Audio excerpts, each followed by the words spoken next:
हर खबर पर होगी आपकी पकड़। डाउनलोड कीजिए एबीपी लाइव ऐप।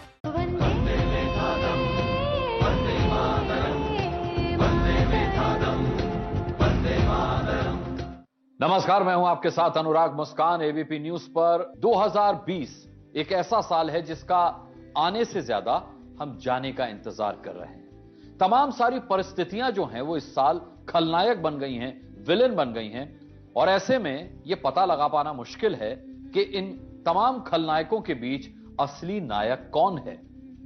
एक असली नायक इस वक्त एबीपी न्यूज के स्टूडियो में इस खास पेशकश के मेहमान बनकर हमारे साथ मौजूद हैं। मुलाकात कीजिए अभिनेता सोनू सूद से, जो कि अब रियल लाइफ के ही हीरो नहीं बल्कि रियल लाइफ के भी हीरो बन गए हैं। बहुत बहुत स्वागत है सोनू आपका इस खास मौके पर। एक बड़ा अच्छा कोट मैं आपके बारे में पढ़ रहा था कि अभिनेता ही नहीं, यह फरिश्ता है, जनगण मन से इसका रिश्ता है। और ये लाइंस आपको डिस्क्राइब करने के लिए बहुत माकूल लगी मुझे, क्योंकि जन गण मन से इसका रिश्ता है। 4 महीने से हम देख रहे हैं हीरो से सुपर हीरो बन गए हैं आप। मुझे लगता है अभी भी मैं वही आम इंसान हूं। बस ये है कि मैं अपने देश से के उन लोगों से जुड़ गया हूं। मेरा परिवार अभी, अगर आप बात करें उड़ीसा, उत्तराखंड, झारखंड, बिहार, यूपी, हर एक स्टेट में मेरा घर है, मेरे परिवार वाले हैं। I look forward. पूरा देश आपके नाम पर क्या बोलता है?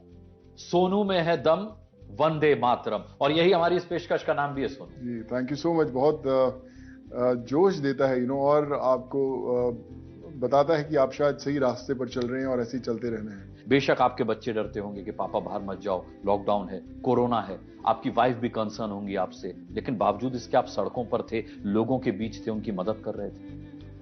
अनुराग भाई, वो बोलते हैं ना कि जो लॉकडाउन था उसने जो इंसान था उसको लॉकडाउन में रखा था, लेकिन इंसानियत को अनलॉक करना बहुत जरूरी था इस समय। बहुत अच्छी बात कही। आपको बाहर निकलकर ये बताना जरूरी था। बोलते हैं कि जब अच्छा समय होता है तो हम बहुत सारे लोगों को अपने आसपास देखते हैं, लेकिन जब जरूरत का समय आता है उस समय जो आपके साथ खड़ा होता है वही आपका अपना होता है। मुझे पता नहीं क्यों लगा, जब मैंने इतने लोगों को परेशानी में देखा, सड़कों पर चलते हुए, अपने परिवार वालों से मिलने की कोशिश करते हुए, विदेशों में लोग जो फंसे हुए थे, मुझे लगा कि ये मेरे परिवार वाले ही हैं जो मुझ तक पहुंच रहे हैं और मुझे इन्हें घर पहुंचाना है। तरीका कुछ नहीं मालूम था, I was not train to do it, लेकिन पहला कदम उठाया तो फिर कदम आगे बढ़ते गए और सब रास्ते खुलते गए। लेकिन सोनू, बहुत मुश्किल काम आपने अंजाम दिया है और बहुत सफलता के साथ अंजाम दिया है, क्योंकि ये समस्या 1-2 की नहीं थी, ये हजारों और फिर लाखों की समस्या हो गई। बड़ी अच्छी दोस्त है नीति गोयल, उनका नाम है। मैं रोज खाना बांटते थे बहुत। पहले 100-200 शुरू किया, 500, 1000, फिर 45,000 लोगों को हर रोज खाना बांटते रहे। करीबन हमने 3 मिलियन जो मील्स हैं बांटे इस 125 दिनों के अंदर। हम लोग एक चौक पर खड़े थे थाना पे, और वहां पर एक परिवार जा रहा था कर्नाटका की तरफ। हमने उन्हें रोककर मैंने पूछा कि क्यों जा रहे हो आप पैदल, तो बोले कि हम पहुंच जाएंगे 10 दिन में। और फिर मैंने परमिशन वगैरह लेकर उन्हें पहली दफा 350 लोगों को कर्नाटका भेजा था। जब मैं उनको भेजने गया और जब जो खिड़कियों से वो मुझे जब हाथ हिलाकर मैं उनको अलविदा कर रहा था, मुझे ऐसा लगा कि जैसे मेरे परिवार वाले खुद लोग जा रहे हैं। और मैं जब वापस वहां से आ रहा था, और मुझे सिर्फ थाना से लेकर अंधेरी, मेरा करीबन 1-1.25 घंटा लगता है मेरे घर के सफर को, सिर्फ लोग ही लोग बैठे थे सड़कों के नीचे, फ्लाईओवर्स के नीचे, छोटे छोटे बच्चों के साथ। और जैसे हम लोगों को फिल्म्स में दिखता है हर चीज स्लो मोशन में हो जाती, मुझे वैसे ही स्लो मोशन में सब दिखा। तो मुझे लगा ये वो लोग हैं, वो हाथ हैं जिन्हें मुझे थामना बहुत जरूरी है। और फिर मैं वहां से सीधा एक वहाँ लोकल पुलिस स्टेशन में गया और मैंने सारी गाइडलाइंस निकाली महाराष्ट्र की, यूपी, बिहार, उत्तराखंड, झारखंड, हर एक स्टेट्स की, कैसे इन लोगों को भेजा जा सकता है। उस पर काम किया और फिर धीरे धीरे एक एक स्टेट पकड़कर मैंने सब लोगों को भेजा। प्रभावित कौन नहीं है आपसे, मैं भी हुआ और मैंने भी लिखा कि आपके पास ना कोई पीपी किट थी। कई विजुअल्स में आप दिखे कि मास्क भी आप नहीं पहने हुए थे, आपके पास कोई फंडिंग नहीं थी, आपके पास किसी पॉलिटिकल पार्टी का सपोर्ट नहीं था, सिर्फ एक जज्बा था आपके पास। और जज्बा भी कैसा था कि मैंने आपके ट्वीट्स में बाकायदा ये पढ़ा कि कोई अगर भूखा होता था और कहता था कि मैंने 2 दिन से खाना नहीं खाया है, तो आप एक बड़े भाई की तरह उसको लिखते थे कि कल शाम की रोटी तू अपने घर खाएगा भाई। ये कनेक्ट, देखिए काम आप कर रहे हैं, आप एक भला काम कर रहे हैं, लेकिन उसके साथ एक कनेक्ट स्थापित करना यह बड़ा मुश्किल है सोनू। दिन भर तो बाहर ही रहता था, 17-18 घंटे बाहर ही रहते थे, लेकिन 12-1-2 बजे जब मैं रात को आता था तो मैं अपनी ट्विटर की टाइमलाइंस देखता था, सोशल मीडिया पे किस किसने मैसेजेस किया, मेल्स करने शुरू किए, तो मैं उनको देखता था, तो मैं उनसे जुड़ना शुरू करता था कि अब मैं कल घर पे भेज दूंगा। फटाफट लिखते थे कि ये गोरखपुर का आदमी है, ये इस डिस्ट्रिक्ट का है, बिहार का है, मधुबनी का, सब। फिर मेरी टीम भी थी, मेरे चार्टर्ड अकाउंटेंट्स थे, उनकी पूरी साथ में काम करने वाले लोग थे, हमारे और भी टेक्निकल लोग थे। एक लड़की आशमा, वो कानपुर में बैठी थी, वो कंप्यूटर्स में बड़ी माहिर थी। मैंने बोला कि तू इनकी एक्सेल शीट्स बनानी शुरू कर। तो सब ऐसे से एक लड़का के यहाँ पर मेरे, मैं उसको आज तक कभी मिला ही नहीं था वो, तब तक उसने बनाना शुरू। तो हमने काम बांटना शुरू किया, क्योंकि हजारों लाखों की गिनती में लोग आने शुरू हुए। और विश्वास कीजिए, सिर्फ एक विश्वास था कि हम इनको घर भेजेंगे कैसे भी, उसी विश्वास ने ही रास्ते खोले। और आज भी हर रोज हम लोग बाहर के देशों से लोगों को बुला रहे हैं सिर्फ विश्वास से। पता नहीं कैसे कर रहे हैं, पर हो रहा है और बखूबी हो रहा है। सोनू, तकरीबन 100 स्टूडेंट्स ऐसे मेडिकल के थे जो मॉस्को में फंसे हुए थे और उन्हें इंडिया स्वदेश वापस बुलाया था। उन्हीं में से एक हमारे साथ इस वक्त मोहना गुप्ता जुड़ी हुई हैं और वो आज तक आपकी शुक्रगुजार हैं। पहले उनकी कहानी देख लेते हैं सोनू, कितनी वो परेशान थी और आपसे कैसे उनकी उम्मीद लगी और पूरी हुई। और इस कहानी को देखने के बाद जब हम लौटेंगे तो मोहना लाइव जुड़ेंगी और आप उनसे बात कीजिएगा। पहले कहानी। कोरोना काल में लॉकडाउन की वजह से कई छात्र ऐसे थे जो विदेश में फंसे हुए थे, अपने घर वालों से और अपने वतन से दूर। ये कहानी है ऐसी ही मेडिकल स्टूडेंट मोहना गुप्ता की, जो मॉस्को में फंसी हुई थी और वो अपने घर चेन्नई वापस आना चाहती थी। मोहना के साथ उनके कई और दोस्तों को वापस वतन लाने का वचन दिया था सोनू ने। 18 जुलाई को एक प्राइवेट ऑपरेटर की एक फ्लाइट थी जो मॉस्को टू चेन्नई कनेक्ट करती थी, लेकिन उस फ्लाइट में भी हम नहीं चढ़ पाए क्योंकि फ्लाइट की जो सीट थी वो तुरंत फिल हो गई थी और हमें जगह नहीं मिली। तो इसीलिए हम बहुत से बच्चे छूट गए और वापस इंडिया नहीं आ पाए उस फ्लाइट पे। उस टाइम पे हम थोड़ा सा डर गए थे जब हमारी स्ट्रेंथ घट गई थी। 2 दिन पहले, फ्लाइट चढ़ने के 2 दिन पहले सोनू सर ने हमारे साथ जूम कॉल किए और उस टाइम पे उन्होंने ये कहा था कि अगर बच्चे घट भी गए तो भी कोई चिंता की बात नहीं है, क्योंकि वो फिर भी हमारी मदद करने के लिए तैयार है।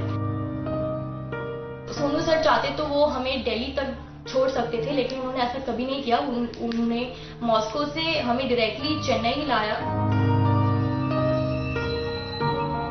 वो हमारे कांटेक्ट में अभी भी है और हमारी देखभाल अभी भी वो कर रहे हैं। तो ये जो बात है वो कोई भी नहीं भूलेंगे। हम सारे स्टूडेंट्स वो कभी नहीं भूलेंगे उनके ये जो मदद है, ये जो समर्थन है, और उसके लिए हम बहुत ही ग्रेटफुल है, बहुत ही आभारी है उनके लिए।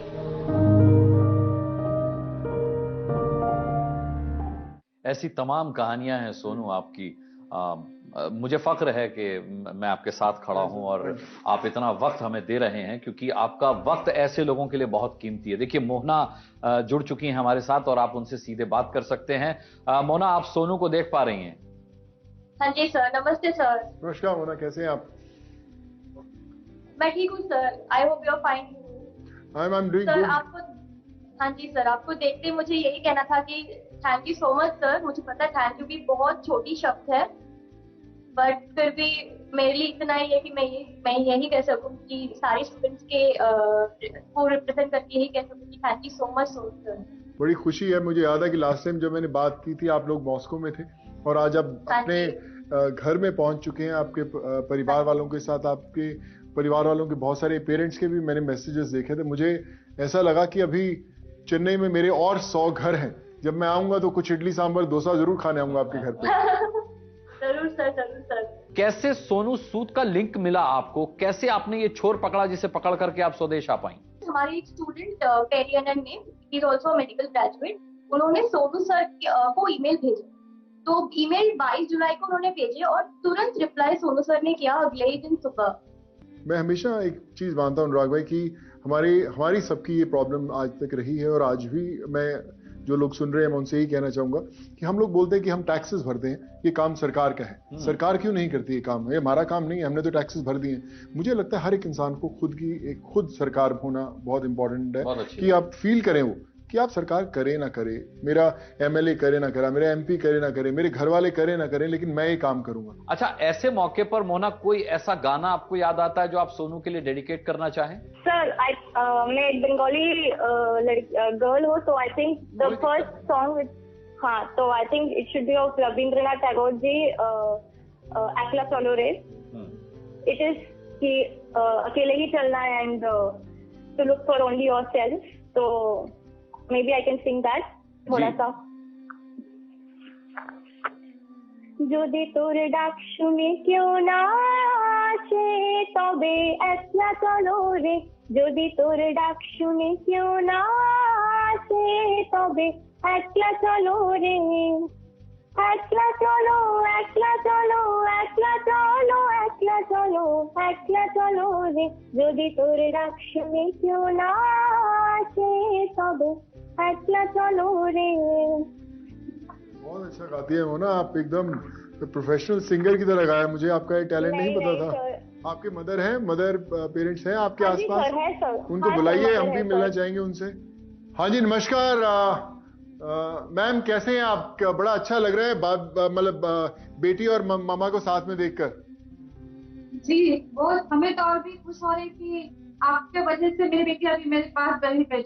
मोना, आपको बहुत बहुत धन्यवाद हम करना चाहेंगे। आप हमसे जुड़ी और आपने एक्सपीरियंस शेयर किया। ऑन अ लाइटर नोट, जैसे आपने कहा कि भरोसा, इतना ज्यादा विश्वास लोगों का आप पर बढ़ गया है। मैं पढ़ रहा था 1-2 दिन पहले कि किसी ने लिखा था कि सोनू भाई, मैं बाथरूम के अंदर बंद हो गया हूं, बाहर से किसी ने कुंडी लगा दी है, मुझे निकलवाइए। सर बहुत सारे आते हैं इनफैक्ट ऐसे, मतलब अब हर समस्या का एक ही इलाज है। बिल्कुल, मैं बड़ी ऐसी रोज आती हैं, नई नई चीजें आती हैं बनने के लिए, बट आई थिंक वो एक विश्वास दिलाता है। मुझे याद है कि मैंने किसी ने मुझे मैसेज भेजा अपनी टिकट के साथ कि मैं प्रयागराज से 12/2 को चल रहा हूं और मेरा जो है वेटिंग लिस्ट है, कृपया इसे कंफर्म कराइए, कृपया ध्यान दें। तो मैंने भी उस पर रीट्वीट किया, कृपया ध्यान दें, आजकल वेटिंग लिस्ट की जो टिकट्स है वो भी कंफर्म कराने की वो आ गई। वैसे मैंने उसकी टिकट कंफर्म करवा दी थी सर। अच्छा, रोज रात को सोते ही हर इंसान सोता है, लेकिन एक सुकून की नींद होती है। कितना फर्क आया उसमें? पहले ज्यादा सुकून से सोते थे या अब सो नहीं पा रहे हैं लेकिन जितनी भी देर सो रहे हैं पहले से ज्यादा सुकून से सो रहे हैं? क्या फर्क आया? सर सो नहीं पा रहे हैं अभी भी, बड़ा मुश्किल है क्योंकि इंटरनेशनल इवैक्यूएशन है, तो उनकी टाइमलाइंस अलग है। जब हमारा दिन होता है, वहाँ पे रात होती है, तो मुझे दिन भर उनकी परमिशंस, लोगों से बातचीत करनी पड़ती है। रात को ट्विटर पे, इन सब पे ज़्यादा मैसेजेस होते हैं, तो मुझे उनके जवाब देने पड़ते हैं। जैसे आज हम सुबह से यहाँ पर हैं, तो बहुत सारी ऐसी आवाज़ें होंगी जो मुझे ढूंढनी है वापस, कोई मिस ना हो जाए। तो सो नहीं पाते, लेकिन ज्यादा फ्रेश फील करता हूँ। पहले कई बार पूरा अगर 8 घंटे सोए, आप 6 घंटे सोए, 5 घंटे सोए, तो आपको एक अलग तरह की एक ऊर्जा मिलती थी। लेकिन अब ना भी सोई, ऊर्जा उससे कहीं गुना ज्यादा है। आई थिंक जब आप एक चेहरे में खुशी ले आते हैं, तो आपका जो सोचने का, जो चलने का, जो हर चीज के अंदाज में महसूस फर्क पड़ जाता है। जो आपने कहा आपके बच्चे भी इसमें इन्वॉल्व हैं, बच्चों से मुझे याद आया, एक बच्चे की कहानी है। किस तरीके से सोनू सूद ने इस बच्चे की मदद की, इसकी कहानी क्या है, ये देख लेते हैं और उसके बाद इससे बात भी करेंगे। ये बच्चा हमारे साथ लाइव होगा।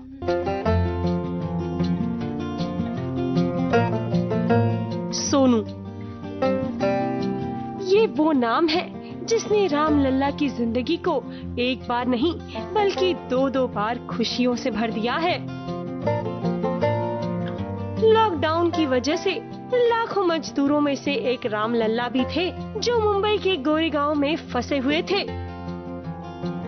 और उनकी पत्नी गर्भवती थी। उस वक्त काम बंद था और खाने की दिक्कत थी। अपने गांव भी नहीं जा सकते थे राम लल्ला। अभी आप ऐसा कुछ करिए जो इसके लिए कुछ नसीब। अभी तो काम धंधा भी नहीं है सर, इधर बिहार में क्या नहीं, खेती है नहीं हमारी। ऐसे वक्त पर उनका सहारा बने सोनू सूद। सोनू सूद की मदद से राम लल्ला अपने गांव बिहार तो पहुंच गए और वहां जाकर उनकी पत्नी ने एक बेटे को जन्म दिया और उसका नाम राम लल्ला ने रखा सोनू, इस उम्मीद के साथ कि उसके गुण सोनू सूद से मिले। अब ये मिसाल, राम लल्ला, उनकी नैया आपने पार लगवा दी। परेशान थे गोरेगांव से, आपने उनको बिहार भेजा और सबसे अच्छी बात ये कि उनका जो बेबी हुआ उसका नाम उन्होंने सोनू रखा। वो इस वक्त हमारे साथ जुड़े हुए हैं, माता पिता दोनों, और बच्चा भी उनके साथ है, छोटा सोनू जिसे वो कह रहे हैं। बहुत बहुत स्वागत है आपका। नमस्ते सर। नमस्कार। आप कैसे हैं सर? आप बहुत अच्छे हैं, और मैं आपके गोद में, भाभी जी की गोद में वो छोटे उसको भी देख रहा हूँ, हीरो को, सोनू को देख रहा हूँ। आपका ही नाम रखा है सर, आपका ही नाम रखा है सर। खुशी हो गया, 15 तारीख को ये लड़का पैदा हुआ।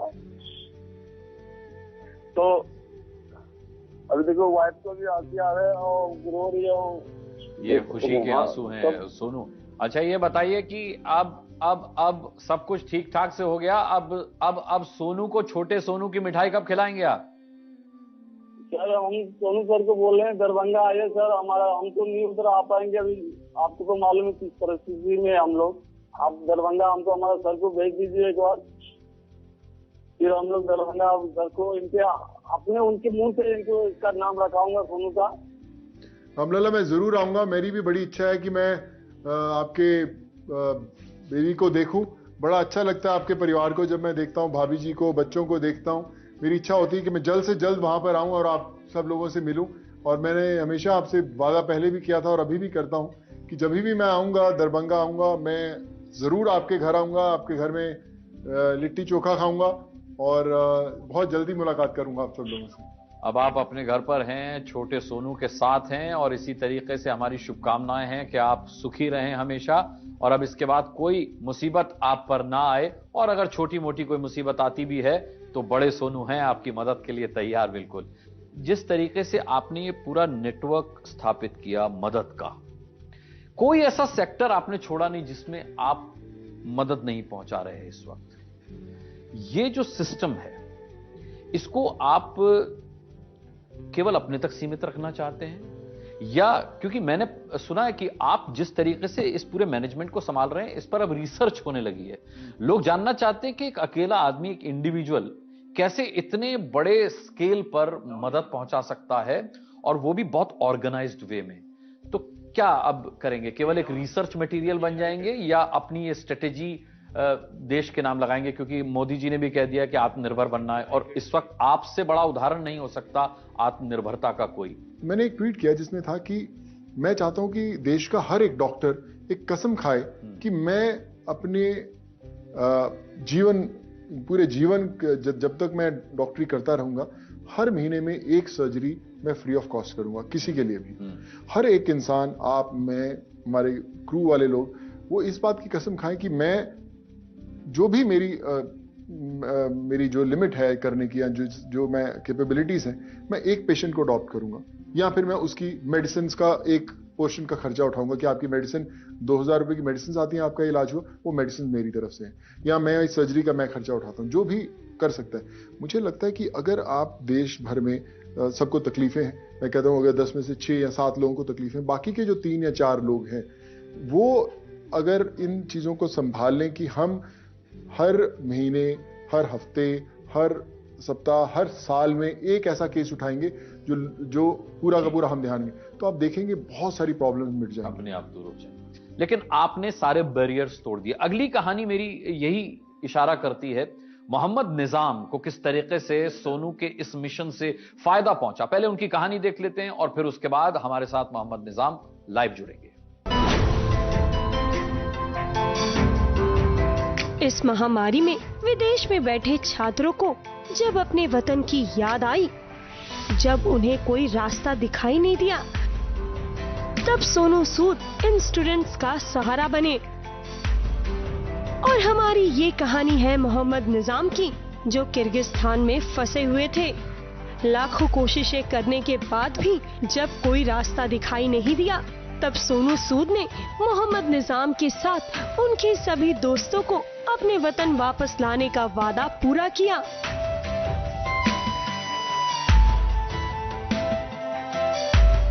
मोहम्मद निजाम, बहुत बहुत स्वागत है आपका। सोनू में है दम, वंदे मातरम, हम ये पेशकश इस वक्त दिखा रहे हैं और आप इसका बहुत अहम हिस्सा हैं, क्योंकि सोनू की मदद आप तक पहुंची है और आप अपने देश वापस पहुंच पाए।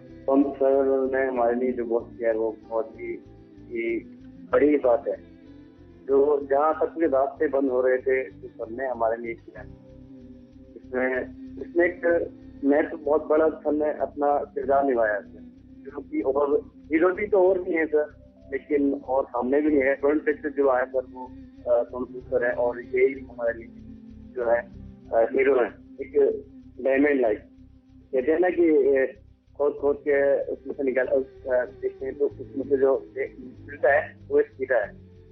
दोनों शो हमारे लिए हीरा है, और रियल लाइफ के भी हीरो है सर। मुझे इतनी खुशी होती है, मैं आप विश्वास नहीं करें कि मैं इतनी फिल्में ब्लॉकबस्टर होती है, कई बार 100 करोड़ कर लिया, कभी 200 करोड़ कर लिया। मुझे उतनी खुशी कभी नहीं हुई जितनी मुझे इनकी जब फ्लाइट टेक ऑफ होती है खुशी होती है, जब मुझे किसी की ट्रेन जाती दिखती है, उन खिड़कियों से हाथ बाहर हिलाते हुए दिखते हैं, मुझे बहुत खुशी होती है। जब लैंड होती है फ्लाइट हिंदुस्तान में, मुझे और खुशी होती है कि ये लोग अपने परिवार वालों से मिल गए। एक रिश्ता वो है सर कि जिसको हम शायद कोई नाम नहीं दे सकते। मोहम्मद निजाम इसी तरीके से खुश रहिए हमेशा, यही एबीपी न्यूज की शुभकामनाएं हैं।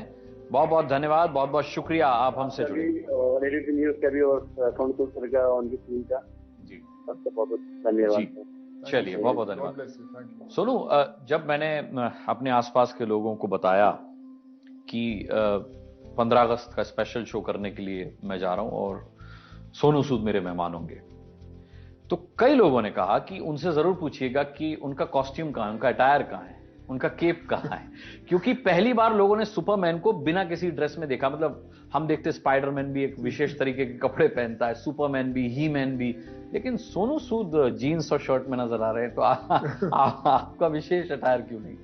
मेरे को सर एक बार किसी ने ये ट्वीट में पूछा था कि आपकी जो कॉस्ट्यूम किधर है भाई, अभी आप एक कॉस्ट्यूम सिलवा ही लीजिए सुपरमैन की। हाँ। तो मैंने उस ट्वीट का जवाब दिया था कि जिनके पास कॉस्ट्यूम्स होती हैं वो सुपरमैन नहीं होते। हाँ। हमें एक चीज जरूर करनी चाहिए कि हमारे जो पीरियड्स हैं, हम जिसमें एक ज्योग्राफी होता था, बायोलॉजी होता था, मैथमेटिक्स होता था, हम लोग रोज पढ़ते थे, बड़े होते गए और आगे बढ़ते गए, लेकिन एक पीरियड हर एक क्लास के अंदर होना चाहिए ह्यूमैनिटी का, जहां पर आप ह्यूमैनिटी सिखा सके, लोगों की मदद कैसे करनी है। ये नहीं कि जो आपसे मदद मांग रहा है उसकी मदद कैसे करनी है, जिसने आपसे मदद नहीं मांगी। आप रिक्शा में बैठकर जा रहे हैं और आपको कोने में कोई आदमी बैठा दिखता है जिसने शायद आपको हाथ नहीं दिखाया, आप उतर के उसके पास जाके क्या मदद कर सकते हैं वो। सो आई फील कि हर एक स्कूल, कॉलेज, हर एक इंस्टीट्यूट में एक पीरियड जो है दिन का ह्यूमैनिटी का होना चाहिए, जिसमें आपको वो सिखाया जाए ताकि आपके वो जिंदगी का हिस्सा बन जाए। अगली कहानी हम देखते हैं और उसके बाद अगली कहानी के जो किरदार हैं वो हमारे साथ लाइव जुड़ेंगी। सोनू उनसे बात करेंगे। पहले देखिए ये कहानी और फिर लौट के आते हैं।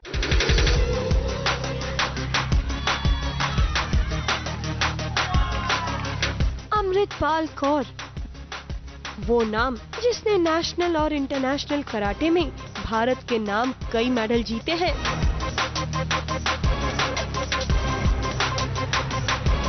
गोवा कराटे कंपटीशन में खेल के बीच में अमृत को इंजरी हो गई थी, जिसके बाद अमृत की जिंदगी पूरी तरह रुक गई थी और कहीं से कोई मदद ना मिलने की वजह से वो हताश हो चुकी थी। ऐसे में सोनू सूद उनका सहारा बने, एक बड़े भाई की तरह। I am really very much grateful to him, so much thankful. Like with words it is difficult to express my emotions. पर मैं with a medal, I'll definitely thank him. And again I'll thank him and again thank you so much to him. मैं जिस चीज का जिक्र कर रहा था कि हर सेक्टर में आप सोनू सूद को देखेंगे मदद के हाथ आगे बढ़ाते हुए। अमृत की कहानी उन्हीं में से एक है। अमृत इस वक्त हमारे साथ लाइव हैं और अमृत हमें देख सकती हैं। अमृत, सोनू को आप देख पा रही हैं, सोनू की आप शुक्रगुजार हैं। मैं आपसे जानना चाहूंगा कि कैसे हुई थी ये इंजरी आपको? हेलो सर, सर इंजरी में जनवरी में हुई थी। गोवा में प्रेसिडेंट कप था, वहाँ पे फाइट खेलते हुए सडनली मैं गिर गई थी और बाद में पता चला कि ये ACL टीयर है और जनवरी में हो चुकी थी। ऑलमोस्ट 7 मंथ लग गए मेरे को हर जगह ट्राई करने में कि कहीं से हो जाए और almost I lost my hope. हर जगह से जिससे नाम मिल रहा था और मेरी होप खो चुकी थी मैं कि दोबारा खेल पाऊंगी। I lost this hope. कि मैं एकदम मेरा करियर खत्म हो चुका है, इस टाइप की फीलिंग उस टाइम तक आ चुकी थी। इवन मैंने स्टडीज अपनी स्टार्ट कर दी थी कि ठीक है ये करियर खत्म है, अब स्टडीज चालू करते हैं। पर फिर हम लोगों ने एक फंडरेजर चालू किया और फिर सर ने, मेरे ब्रदर ने फंडरेजर चालू किया और उसमें भी बहुत ज्यादा हम लोगों को रिस्पॉन्स मिल नहीं रहा था। और अब तो आपको खुश होना चाहिए अमृत, क्योंकि आप नाउम्मीद हो चुकी थी, आपको लग रहा था आप खेल भी पाएंगी या नहीं, लेकिन बड़े भाई की तरह सोनू सूद आपकी जिंदगी में आए और अब आप खेल सकती हैं। मैंने सुना ये भी कहा है कि अगला मेडल आप जो जीतेंगी वो सोनू को डेडिकेट करेंगी, तो ये तो खुशी की बात है। Sir I can tell you, मतलब कि मैं समझ सकता हूँ।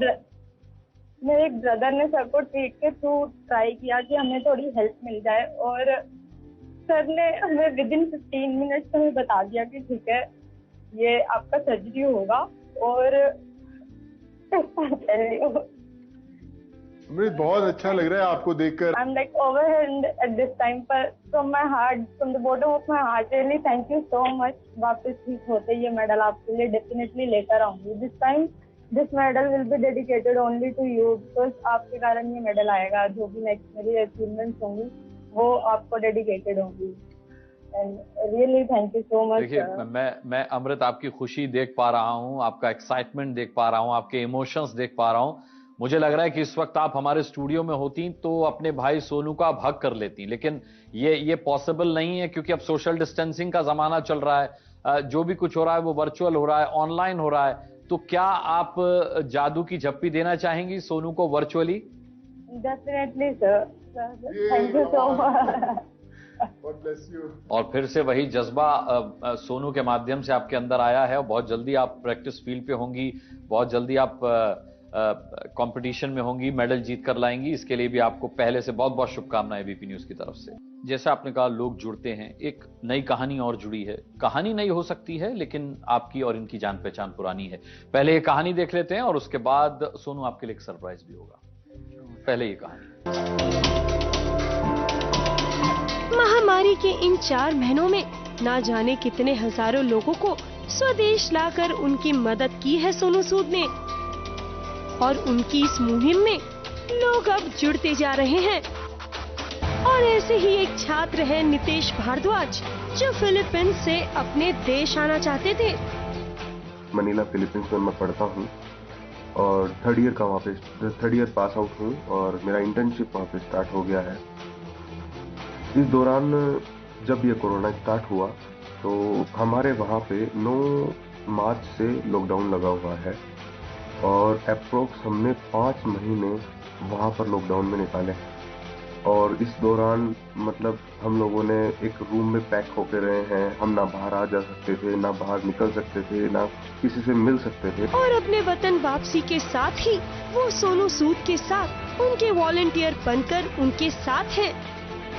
अभी भी विदेश में जो लोग फंसे हुए हैं वो उनकी मदद कर रहे हैं। सोनू में है दम, वंदे मातरम। तो एक बार आप भी कह दीजिए वंदे मातरम। वंदे मातरम सर। देखिए ये विश्वास आपका भरा हुआ विश्वास है, वरना ये नाउम्मीद हो चुके थे। और ये एक सरप्राइज आपको देने वाले हैं। तो बातचीत शुरू हो उससे पहले में, क्या सरप्राइज है सोनू के लिए आपके पास? सर एक गाना है बेताब फिल्म से। अरे वाह सर, वो गाना है कि पर्वतों से आज मैं टकरा गया, तुमने दी आवाज लो में आ गया। तो ये ऐसे नहीं चलेगा। ऐसे बहुत खास मौका है। देखिए सोनू सूद हमारे बीच हैं, आप इतनी खुशियों के साथ यहाँ आ चुके हैं, तो अब ये गाना जो है आपको गाकर ही सुनाना पड़ेगा। हाँ सर। पर्वतों से आज मैं टकरा गया, तुमने दी आवाज लो में आ गया। अब ये जो गा रहे हैं, पर्वतों से आज मैं टकरा गया, तुमने दी आवाज लो में आ गया, ये बिल्कुल एकदम आपके मिशन का एंथम सॉन्ग बन सकता है। बिल्कुल, मैंने कभी सोचा नहीं था। Thank you so much. आपको एहसास है सोनू, जिन लोगों की आपने मदद की है वो आपके मिशन का हिस्सा बन चुके हैं, वो आपके वॉलंटियर्स बन चुके हैं। बिल्कुल बिल्कुल। मैं जी बोलिए। मैं खुद वॉलंटियर हूँ सर। अभी तक मैं सर के लिए काम कर रहा हूँ। ये मेरी खुशनसीबी है सर कि मैं सर के लिए कुछ कर पा रहा हूँ। नहीं, मेरे को बड़ा अच्छा लगता है। मैं वही देखता हूँ क्योंकि अनुराग भाई, ये वो लोग हैं जिन्होंने खुद तकलीफें सही हैं। जब इनके दोस्त जो पीछे इंतजार करते हैं, आप सोचिए कि 1000, 1200, 2000 लोग हैं जो जाना चाहते हैं, उसमें से पहले 170, 175 लोग जाते हैं, बाकी 1700-1800 लोग इंतजार करते हैं कि भैया तुम जा रहा है, मुझे बुला लेना वापस। तो ये जो वो लोग हैं सर, ये एक तरह के सोल्जर्स बन जाते हैं। आप लोगों को रोजगार भी दे रहे हैं, ये एस्पेक्ट अब तक रह गया। मैं आपसे इस पर बात करना चाह रहा हूं क्योंकि कई लोगों ने रिपोर्ट किया कि सोनू की वजह से हमें काम मिला। पहले हमारे पास काम नहीं था, या था तो इस लॉकडाउन की वजह से छिन गया था, लेकिन सोनू जी ने हमें काम दिलाया। मैंने एक प्लेटफॉर्म शुरू किया जिसका नाम था प्रवासी रोजगार। प्रवासी रोजगार शुरू होने के बाद मैंने वो सब लोग जोड़े साथ में, और एक कुछ ही समय मैंने 30 जुलाई को अपने जन्मदिन पर उसको किया। आज हम जब बात कर रहे हैं तो करीबन 28-30 लाख लोग जो हैं जुड़ गए। हम अगले आने वाले 5-6 महीने में 2.5 से 3 करोड़ लोगों को। लेकिन अगर आप प्रवासी रोजगार से एक बार जुड़ जाएंगे और उसके थ्रू आप काम कर रहे हैं, तो वील मेक श्योर कि आपको जिंदगी में कोई प्रॉब्लम ना आए। आपके घर पे पत्नी रहती है जिसको फोन ऑपरेट नहीं करना आता, हमारे वॉलंटियर्स जाके उसको फोन चलाना सिखाएंगे कि कैसे कर सकते हैं आप, घर पे बैठे ये काम कर सकते हैं, क्या आप कुछ करना चाहते हैं। सो ये चीजों में हम लोग स्प्रेड कर रहे हैं। मेहनत जरूर है, लेकिन अगर कामयाबी मिलेगी तो देश बदलेगा सर। लोग एक छोटा सा भलाई का काम करते हैं और 5-5 साल गाते हैं। आप इतने सारे काम कर रहे हैं और ये सब बहुत उजागर नहीं है। जिसे जरूरत है वो आपके पास चला आता है, आप उसकी जरूरत पूरी कर देते हैं। ये कैसे मेंटेन करते हैं आप, वो मैं आपसे पूछूंगा, लेकिन उससे पहले अगली कहानी देखते हैं। कोरोना काल ने न जाने कितने लोगों को बेरोजगार किया है। जो लोग काम करने के लिए दूसरे शहरों में रहते थे, वो भी इस महामारी की वजह से अपने अपने गांव लौट गए थे, और वहां लौटकर उनके लिए सबसे बड़ी मुसीबत थी बेरोजगारी। इसी बेरोजगारी को दूर करने के लिए, लोगों की मुश्किलों को मिटाने के लिए सोनू सूद ने रास्ता निकाला है।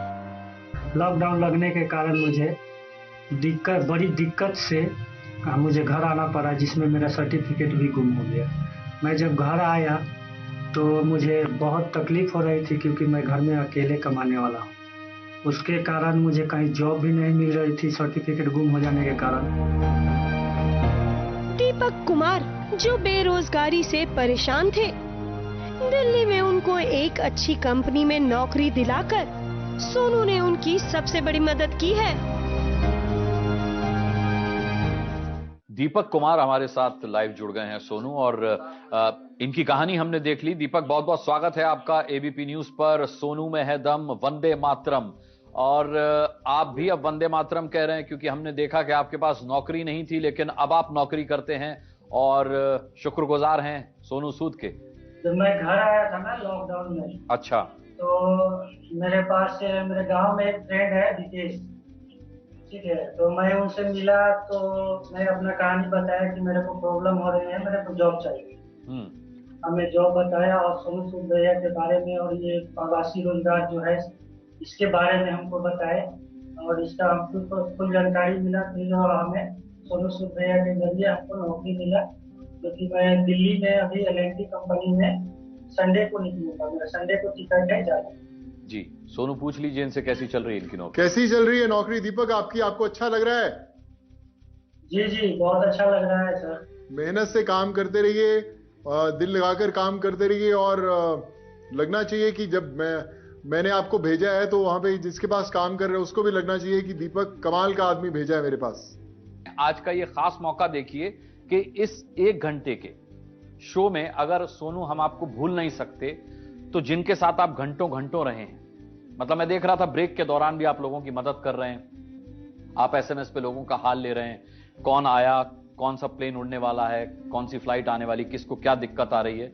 तो मैं आपको सैल्यूट करना चाहूंगा एक बार फिर, बहुत बहुत शुक्रिया करना चाहूंगा। आपके जज्बे को सलाम हम करते हैं। आज के मौके पर हमने आपके जरिए से दुनिया को यह संदेश दिया है, देश को यह संदेश दिया है कि वॉरियर्स सरहद पर लड़ने के लिए तो चाहिए, अंदर भी जो हमारी समस्याएं हैं उससे लड़ने के लिए हमें सोनू सूद चाहिए। बहुत बहुत शुक्रिया एबीपी न्यूज पर आने के लिए, और हम फक्र के साथ कह सकते हैं कि सोनू में है दम, वंदे मातरम। धन्यवाद, थैंक यू सो मच।